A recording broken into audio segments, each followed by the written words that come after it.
সালামু আলাইকুম বন্ধুরা, আপনারা সব কেমন আছেন? আশা করি ভালো আছেন, আমিও ভালো আছি। এর আগে একটা ভিডিও করেছিলাম রোজা নিয়ে, যে রোজা খুলতে হবে রাতে। তো এক দুজন প্রশ্ন করেছে আমাকে যে রাতে কখন রোজাটা খুলব। রাত বলতে কটার সময়?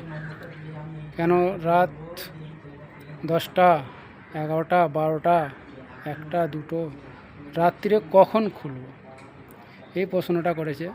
এই প্রশ্নটার উত্তর দিতে গেলে ভিডিওটা একটু বড় হয়ে যাবে। বন্ধুরা একটু মনোযোগ সহকারে শুনুন এবং উপকারে আসবে।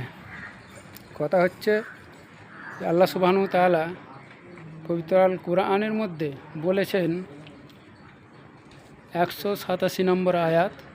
ওই আয়াতের মধ্যে রয়েছে পরিষ্কারভাবে যে আতিমুস সিয়ামা ইলাল লাইল। আতিমুস সিয়ামা ইলাল লাইল এর অর্থ কি?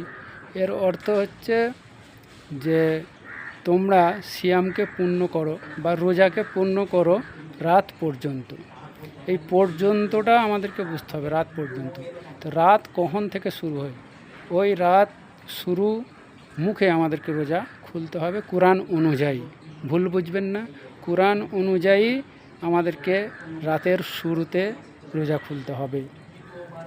তো পর্যন্ত যদি এটা একটু উদাহরণ দিয়ে আপনাদেরকে বুঝাই, পর্যন্ত কাকে বলে। মনে করেন যে কোনো একটা শহর থেকে আপনি যদি কলকাতায় যান, আপনাকে বলা হয় যে আপনি কলকাতা পর্যন্ত যাবেন। তো এর অর্থ কি বোঝায়? আপনাকে কলকাতার বর্ডারে গিয়ে পৌঁছাতে হবে, তাই না? আপনি ভিতরে চলে গেলে সেটা আলাদা ব্যাপার, কিন্তু আপনাকে বর্ডার পর্যন্ত যেতে হবে, ওকে বলা হয় যে পর্যন্ত। আপনি যদি কলকাতার বর্ডারের আগে থেকে আপনি চলে আসেন, তাহলে কিন্তু কলকাতা পর্যন্ত যাওয়া হলো না, আপনাকে বর্ডার পর্যন্ত পৌঁছাতে হবে। তো সেটা পরিষ্কার বোঝা যায় যে আল্লাহ বলেছেন রাত পর্যন্ত।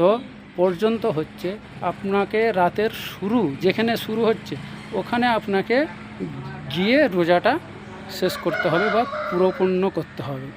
ঠিক আছে বন্ধুরা, যদি ভালো লাগে লাইক, শেয়ার, কমেন্ট করুন এবং পাশে থাকুন।